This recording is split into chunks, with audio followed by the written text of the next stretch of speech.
Welcome back to Whovo Review. We are discussing this week Sleep No More, a very Shakespearean title for this Mark Gatiss episode. I am Farrar, and I am back with the same cast of characters as last episode. Lewis. Hoo-ha. Paul. Hello, my people. And Chris. Hello. Paul, I didn't know you had people. I have many people. Is that like peeps? Oh, he's got a lot of peeps. Are they made of marshmallow? When I get done with them, yes. They're made of sterner stuff. Well, they're probably made of sterner stuff than this episode was. But it was fun. You know, it was fun, but I honestly, I found the found footage storytelling a bit cumbersome at times, and I thought it was a crutch. Yeah. I think if they had really gone in more of Philip Hinchcliffe direction, that it could have been just as suspenseful, and I think a lot of the supporting cast were underutilized. That apart, I mean, I like the concept of this episode. I like the idea of this episode. How it was explained was pretty bad for me. I didn't really care for the monster. What I like about this episode was the concept of this kind of dystopian future, which we've seen in Doctor Who before. Everybody is trying to make their workers as productive as possible, and they decide that the last thing that they can do is to conquer sleep, the body's rest and relaxation and reset button. And I thought, man, this really does sound like something out of like a Harlan Ellison short story or something like that. And I thought, what a cool concept. But that was just a means to an end. Yeah. The end was the Sandman monsters, who made the exact same sound as most other monsters. Roar! Yeah, it was just an amorphous blob. If we had a little more information about them, you know, why do they stagger around like senseless beings when we know they used to be human, or they're derived from humans? You know, why don't they act human? Well, obviously the reason could be that when you're deprived of sleep, you go insane. We know this. Yeah. So the Morpheus process doesn't actually work. You think you're getting enough rest, but you're actually not, and you go insane. And then you turn into that monster as part of it. So there were a lot of germs, I think, you know, seeds that could have been planted. And what I'm hoping is that the rumor that I've read is true, that Mark Gatiss is writing a sequel to this episode, and all of those unanswered questions are going to be answered. Okay. That's what I'm hoping. Yeah, he had a really nice fleshed out 38th century, and it would be fun to revisit that. Yeah.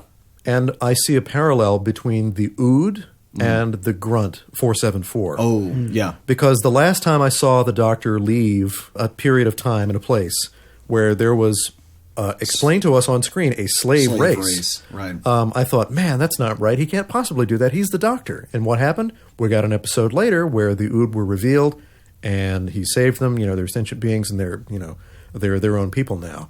I'm thinking that might happen with the Grunts, because 474 was the one character that we got the least information about.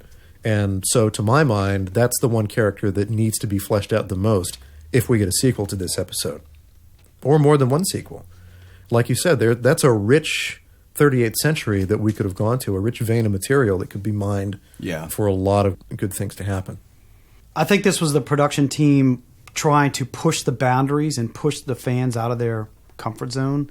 You know, if you didn't like sonic screwdrivers, now we're gonna take the format and push it where it's never been before. The format's very versatile, but they've never done anything like this before.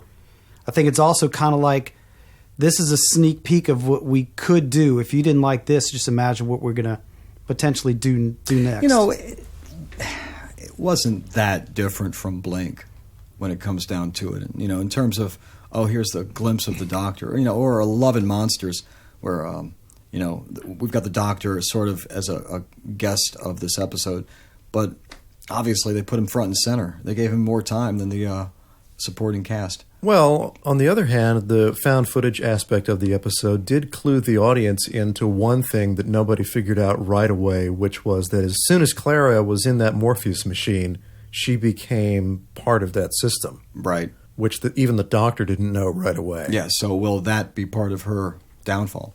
Yeah, or was that just a throwaway thing? You know, I mean, after all, the Doctor runs out of here saying, none of this makes any sense. And it could be that we're just not going to revisit that aspect of it. Or they're still part of the system. Yeah, we may revisit part of the system. We may revisit some of the characters, but that aspect of it may not be. What I'm saying is, Clara, that aspect of the story may not be revisited. If Clara is part of the system, when she leaves that system, does that go away? It could be like the ghost in the second episode that once they're far enough away from the source of energy, they just disappear. It could be that once she's far enough away from the network of sand creatures that whatever it is that in her brain goes dormant and no longer does anything. But all of this was just for show, right? None of this actually really happened. What was his name? Rasmussen. Rasmussen. Rasmussen. Right? He basically said that the whole point of this was for show, to keep you engaged and keep you watching, and so that you got the transmission and it was embedded into your mind. Right. This is the ring in Doctor Who. Right. Yeah. Right. Everything Or else is just for Videodrome. show. Or Videodrome. Yeah. So what if basically this was all fabricated and collated from footage they had found of the Doctor and Clara, and it's all His own little fiction. Yes. His wrapping paper. I don't know. which could be an indication that perhaps the show you've been watching for the past 2 series is all just a fabrication. You're just never going to let that theory go, are you? Absolutely never going to let it go. None of this makes any sense. Why No, do we keep Peter revisiting? Capaldi is obviously a figment of all of our imaginations. No. And it's been Matt Smith the entire time. No. Why do we keep revisiting dream states over and over and over again? Because this Why? is the video playback that the Valyard has on the screen. Colin Baker's coming back, baby. Yeah. Brickyard, stackyard, boatyard, junkyard. That's what Doctor Who is missing. We need a real Rumpole type character. Someone who is authority but also despises authority above his own. Right. That would be a nice thing. I would not object. Usually when the Doctor lands in some sort of power structure, he fights against it, and we don't really see any big shakeup. You know, presumably once he leaves, things go back to the status quo, unless the change has gone all the way to the very top, and that rarely happens. Kind of makes me wonder about this thing. You know, as you said, if this was all real, then where does it leave it? You know, do we still have a base populated with Sandmen like we had in the beginning of the episode? One of the problems with flashbacks, you know, with this kind of piecemeal reconstruction, is that at the beginning of the episode, everything is the same as at the end of the episode because we've been told a story that's already happened. So you have to think of it in that way. Do we still have a base populated by Sandmen? Is another rescue team going to try? Is the Doctor going to be sucked back into it somehow because of Clara's Morpheus experience? Always. Sleep claims us in the end. I've been wondering, you know, it seems like almost every time something odd happens to Clara, it's like there's some kind of a sleep-related thing, or, you know, like when she's Souffle Girl, when we first see her, she's trapped inside of a Dalek.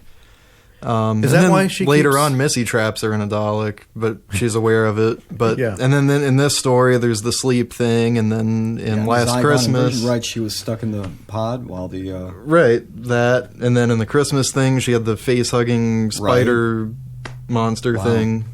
So I don't know. Maybe that's This is all intent. I mean, this is not coincidence. There's got to be something. There's a reason. Yeah, there has to be. There damn well better be something. well, aside from you know, Moffat is out of ideas. Clearly, the man is tired. Moffat didn't write this episode. Doesn't he No, look but he's tired? yeah. No, but Sherlock's arch as the nemesis guy wrote it. authorizing everything that goes through the production office, you know, he Well, maybe the Clara getting enough sleep thing has to do with the fact that she's constantly telling everybody how pretty she is. Yes. Not just a pretty face. See this? No one said it was. We know you're clever. Well, one thing that I did like though was the Doctor pointing out when he sleeps. Yes. When you're not looking. That was fun. That was great. Which could explain a lot of things over the years. You know, when somebody's speaking and the Doctor is looking away off camera and they pause and he says, "What?" Right. Or he just keeps on talking as if they didn't say anything. That'd be Tom Baker. If he's been asleep the whole time, it Tom makes perfect Baker, sense. Sleep is for tortoises, according to him. So This is true. So the Doctor has a TARDIS in the TARDIS. So while his companions, while they're sleeping, he goes off on adventures, and while they're sleeping, whatever. It's like these suspended animation booths in Red Dwarf. You're asleep, but for you, time doesn't pass. well, that's true, but they did that in the second episode of this season. Yeah, it's true. But I was thinking it could be the reverse of that, where you go to sleep and time passes for you, but not for anyone else. Bring back the Zero Room. That's all I ask. They came from Triton. This is Chopra. Bit of an attitude, in my opinion. I had a small gripe. Well, actually, it's rather major when I think of it. But Major gripe. a major gripe. The monster. Again, it's kind of like a cool monster, and they didn't do anything with it. Kind of like the Riggsy story with the boneless. Like that was a really, really cool monster. Yeah, which we haven't seen since. Yeah, I'd like to see a return of that with a better name, hopefully. Yeah. It's like he just pulled that. I call you the boneless. What? Well, she did. Clara did go into that with the Doctor a little bit about who gets to name things. She just did it, and he was like, he took offense to it, and he's like, Yeah. But of course, could you do any better? No, we'll just call them that. Of course. That's what they are. They have to live with it because Yeah. I say so. Well, Yeah, boneless, like chicken nuggets. They're the chicken nuggets of Doctor Who. Which is appropriate, isn't it, I guess, because you have little bits of things that have been compressed together and then deep fried. that's true. Yeah, it's a composite meat. Just like this episode. Right. Like, God, I'm hungry. well, if we started referring to them as the nose goblin monsters, then maybe your appetite would be suppressed. Nope, still hungry. This episode, though, it seemed like so many things that I had seen before crammed into a new episode. And I have no problem with that as long as it's done well. And still, it wasn't as bad as Kill the Moon last season. It was actually, as a matter of fact, I didn't realize this until recently, but people have been discussing episodes that they didn't like using the hashtag moon egg to denote their feelings about the episode. And unfortunately, this Fair enough. episode was one of them. Everything is compared against Moon Egg, right? Apparently it is, yes. So to me, this one wasn't nearly. It was perfectly inoffensive, goofy, fun.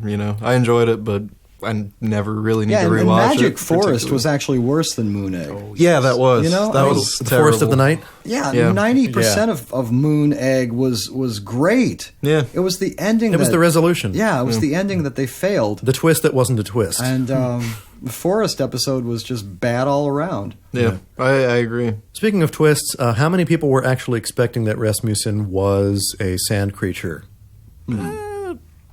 I wasn't, because I didn't know that sand creatures could masquerade as humans.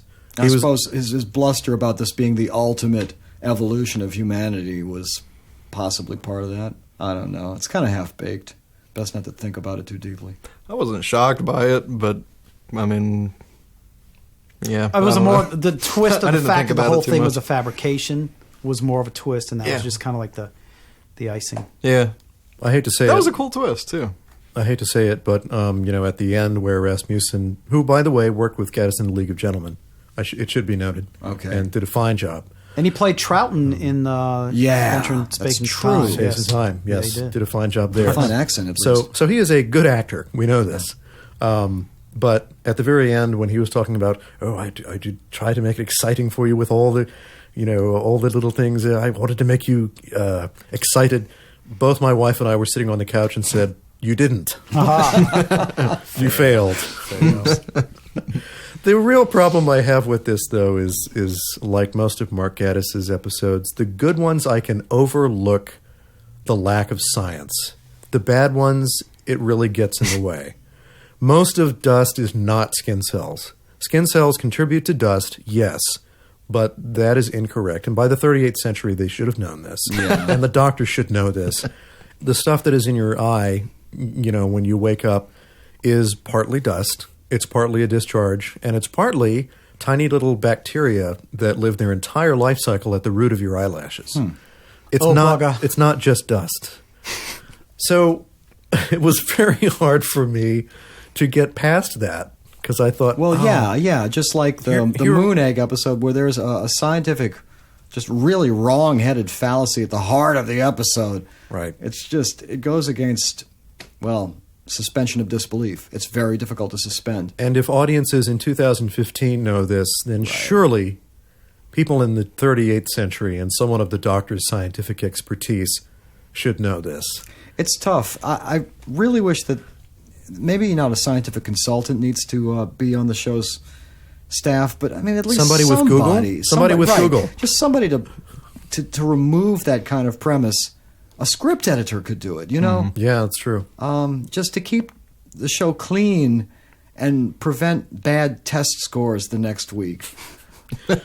I hate the whole concept of misinforming kids when they can do better. Yeah, I this really is do. true. I agree. There was another laugh out loud moment when Rasmussen said, "And they're hungry."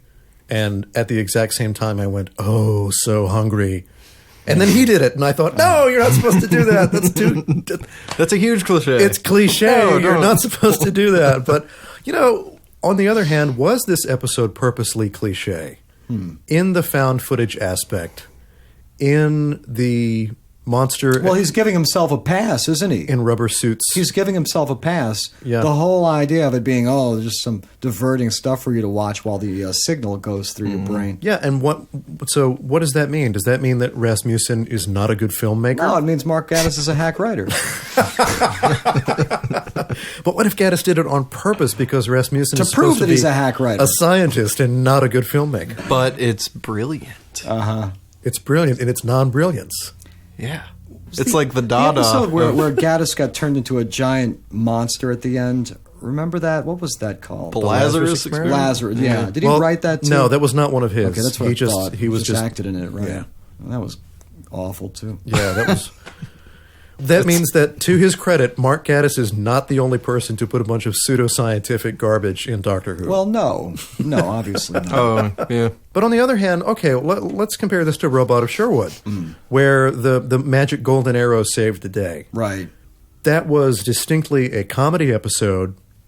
The danger in it was mild. There wasn't a lot of horror in it. Right. It was a very enjoyable episode. So at the end, when that happened, against all You scientific... can laugh off things like that. Exactly. It's It was different mood. It was different okay. Tone. Yeah, because of the tone. But the tone of this episode to me said like White knuckle horror story. Blair Witch Project, Right. But in space. Right. With the found footage aspect of it. And I thought this is going to be a really gripping, grim horror episode. Even the music was more of a horror.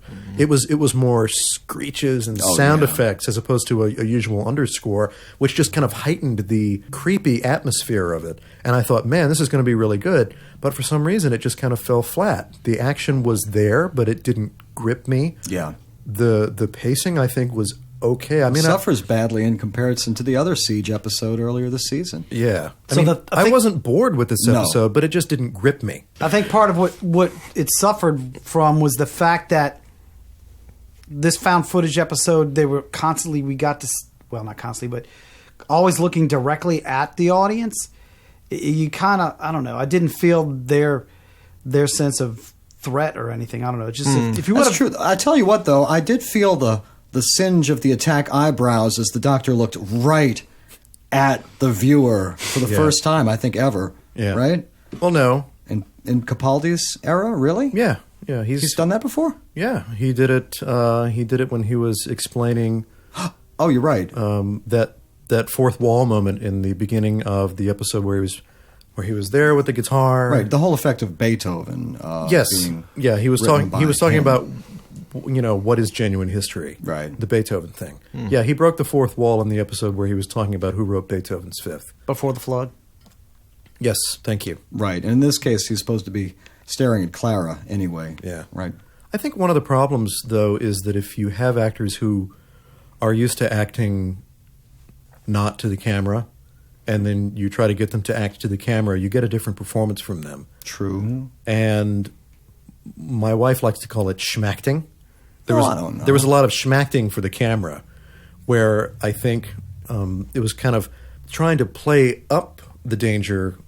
You almost went over the top with it because you're playing it to the camera and Yeah. not to another actor. Maybe more like video game acting. Yeah, because there's not somebody for you to react to. So you have to really give a particular performance when you're playing to the camera. That's a good point. A lot of this felt like you were a player. Yeah. So you felt like you were a player in a video game. In an FPS game. Yeah. Yeah. And there was some attempts to make it kind of like Aliens, but I don't know that. If they issue a game based on this episode, I guess none of us could be too shocked. Well, that could, if the game sells well, it could fund a couple of seasons of Doctor Who. We're here to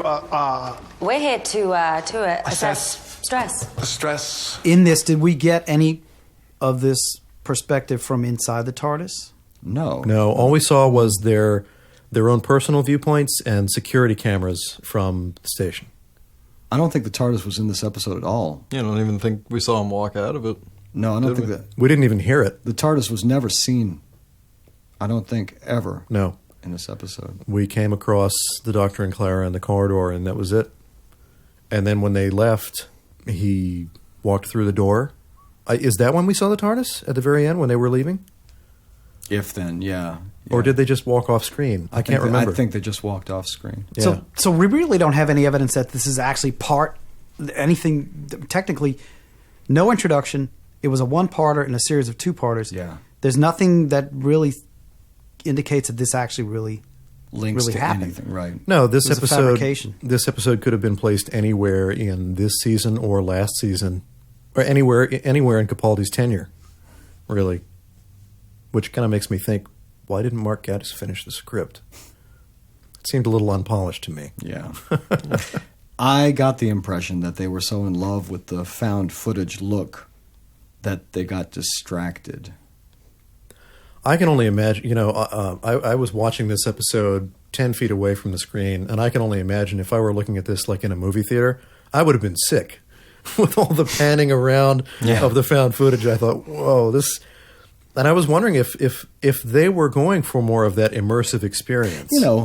I just had a thought. For people who sit there with the big screen TV with the lights off, you know, because that could have been part of the storytelling. Yeah, it could have been. Disorienting you on purpose. Well, imagine this, though. We're supposed to be looking through the very eyes of the people in the story, right? Right. Not a camera, but their eyes. Their eyes, right? Without blinking. Right. Blinking would have given it away if they had done that. Right. And if we are looking through their eyes, why do we have the little things on the screen and the color filter? It's half-baked. Yeah, and just kind of strange.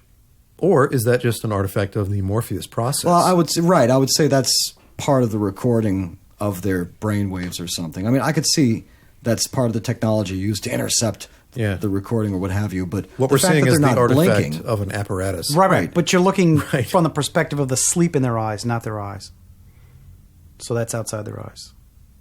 Okay. So it should have been. Okay. It should have been to the left or to the right. Okay, granted. Or nobody's blinking because they've gotten their 5 minutes of sleep for the year. Yeah. And blinking is just tiny sleeps. Nobody's blinking because the 10th Doctor showed up just before this episode was filmed and told them all not to blink. Right. Right. That makes sense. Blink, don't breathe. Don't blink, don't breathe, don't think, think. don't sleep. Right. what could be next? I'm still waiting for don't smell. Sorry. Don't look, don't think, don't watch. Don't dance. Don't live and you'll die. Yeah, I thought this was an interesting episode. And, in the very beginning when he says, don't watch this. And then at the end, I was thinking, yeah, I wish I hadn't. And yet it was still better than Forest of the Night. I mean, come on. This is true. Honestly, I think if they write a sequel to this episode, They could fix a bunch It will of it. redeem. Yeah. Yeah. There was some good stuff in there, Like Yeah. the world building was very good. Yeah. Especially the hierarchy that they established. Mm-hmm.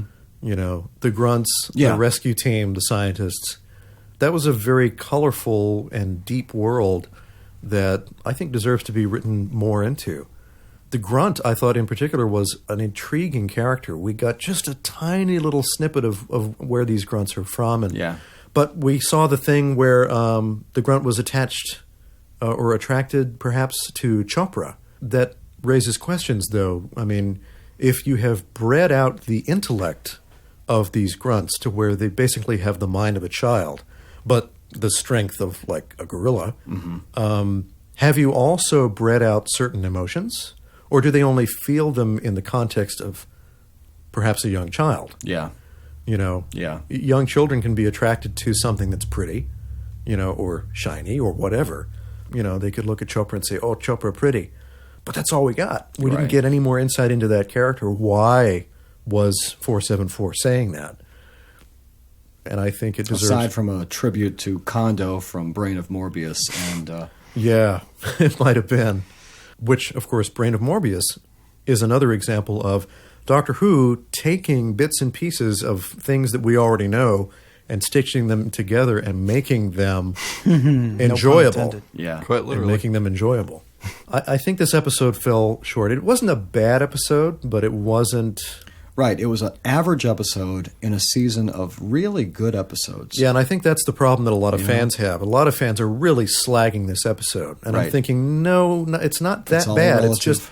Yeah, it's in the context of these really great episodes. I mean, the Zygon inversion was fantastic. Yeah, I'm I afraid mean, that's a new classic. that was a 10. That was a 10 out of yeah. 10. Yeah. And in comparison, you know, if you go from a 10 to a 6, it's going to be a real letdown. But you have to see it in the context of this season, which so far has been really good. Yeah, I if think. that's the low point of the season, you know. Yeah, we're in good shape. Yeah, then Well, I think we're in the good season's shape, great. but once again, you know, the ratings are not in good shape, and I'm really disheartened to see that things like the Zygon inversion are not scoring a lot higher. She's a grunt, Clara. They're bred in hatcheries. So where do we go from here? What do you expect? We know what the next time is, but what would you expect? Has this episode impacted the season at all? Well, we did see a raven appearing out of dust in the Next Time trailer. And I wondered if that might have something to do with this episode. Perhaps that raven is a result of a collection of eye boogers from the Doctor and Clara's dreams between now and then. You know, Their personal stash of eye boogers. Yeah. Well, Clara still has a little bit of that Morpheus thing in her. You know, Yeah. maybe that's where it comes from. Anybody else kind of y'all gonna hate me, but okay, Morpheus, cool. Hey, I mean, you know, Lawrence Fishburne, yeah, you know, Morpheus, Matrix. Matrix. you Doctor know. Who invented the Matrix. Yes, Doctor Who This is invented the true. Matrix. Back This in is- 1977? Five? Six. Yeah. 6. Never mind. No, don't never mind. Come on. But seriously, Don't I leave mean, us hanging. we keep looping back over and over again. To, You really want this whole 2 seasons to be a Matrix dream, don't you? It's not just the past 2 seasons, but why do we keep getting more than that, we isn't keep, it? We keep revisiting these themes, man. Peter Capaldi is going to go to sleep and he's going to wake up as David Tennant and everybody's going to be happy again. No, because we got the pretty that's- Doctor back. That would be too easy. You That'll go, fix the ratings. here's a way. And then we'll all look at the TV and go, Dr. Pretty. One of the 2 bakers wakes up, then he dies and regenerates, becomes a Capaldi again, and you've reset. You're done. But here's Why not? But here's the thing. Tom Baker said he didn't want to come back to Doctor Who except as a villain. Well, there was an article that came out today that he's over his fear of having a multi-doctor episode. Ooh. Yeah. Oh. Yeah. His stint with Big Finish has probably got Softened him up a little bit? Softened him Good. quite a bit. Good. Come on, Anyway. digital makeup, make it happen. Oh, you don't even need digital makeup. You know, lost opportunities could have brought doctors back if one incarnation of the Doctor had been captured by the Zygons, and he would keep glitching out, and the copy would keep looking like one of the different Doctors, but there would be the time differential in age, and he could have looked older. Well, let's not forget that the writers, when they're at their best, can be really clever. I mean, Christopher Eccleston didn't want to reprise his role in the 50th anniversary episode. So what did we get? We got John Hurt. We got Right. the War Doctor. We got a whole new universe of Doctor Who to explore. Yeah. And Big Finish is taking the John Hurt character and running and with a it. really fantastic character. So, yeah, you know, we got a great character to explore, and it really broadens the Doctor Who universe. So, you know, Tom Baker could come back and play the Doctor, or he could come back and play somebody else. I honestly wouldn't care. Well, he's a already fantastic got actor. He's already got an action figure as As the caretaker now. The curator of the The museum. curator, and yes, I bought it. Oh boy. Oh, yeah. We also can't let this go without touching on Mr. Sandman. Bum bum bum bum bum bum bum bum bum bum bum bum. Yeah, thank you. Your earworm of the week. I wonder how much they paid for the rights to that song. Probably less than Back to the Future did. Nice job on the little hologram, though, where they actually took the old video and colorized it Yeah. and made it into a pseudo 3D looking hologram. Clever little sleep pod. You said it was something more than that, though. Next time, we've got a raven. Do we have Edgar Allan Poe? Did we see anyone who looked like Poe? I didn't. Me neither. No. No. However, he is long overdue for Doctor Who. I hope they can get someone to do a plausible American accent if they are going to play Edgar Allan Poe. They didn't do a bad job on the Zygon invasion. A lot of those actors were Americans. Remember the Gunfighters? Those God. are great American Classic accents. comedy. Not to mention The Chase. Where you had that, Well, I'm just from Alabama. that one cowboy. What the? Are you making a Hollywood picture up here in the city? Oh my goodness, I've never been this tall in all my life. Well, I just don't know nothing about nothing. Well, shucks. Is there such a thing as the worst Dalek story? That might actually be it. The Chase. I love it, but God. In all its kitschy glory. It's still fun to watch. Oh, yeah. Is that the one where the Dalek's rising out of the sand and you hear it grunting in the credit sequence? It's like, Yeah. And that, Susan, is where Daleks come from. Oh my. oh, Where's George Takei when you need him? Well, all right then. We'll look forward to next episode with the birds and not Tippi Hedren. Although that would be an interesting callback. We can go from Hinchcliffe to Hitchcock Wow. in Doctor Who. And they've never done that. They've never done Alfred A Hitchcock. Hitchcock homage. I don't think they have. No, they haven't. fertile ground. Fertile ground. They definitely could. Sure. Well, fingers crossed. As always. We'll see you next week. Hearts crossed and hope to regenerate. Yeah. Thanks, guys. Cheers. Good evening.